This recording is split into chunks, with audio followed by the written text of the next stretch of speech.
In geometry, two figures are congruent if one maps onto the other with an exact match. This happens when we can move one shape onto the second using rigid motions, specific movements that keep the size and shape the same. On this forest floor coordinate plane, we have triangle ABC at 1, 1, 4, 1, and 2, 3.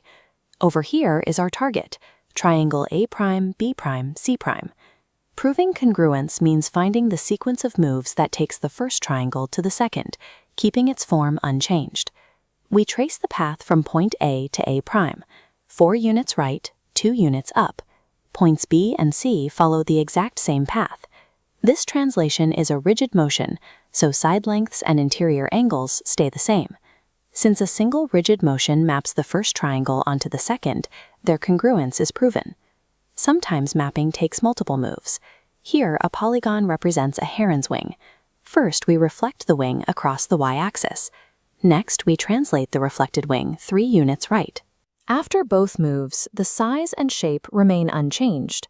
Both reflections and translations are rigid motions. When they are used in a sequence, the original side lengths and angles are preserved. Mapping the final image onto the original via a sequence of rigid motions guarantees that the figures are congruent.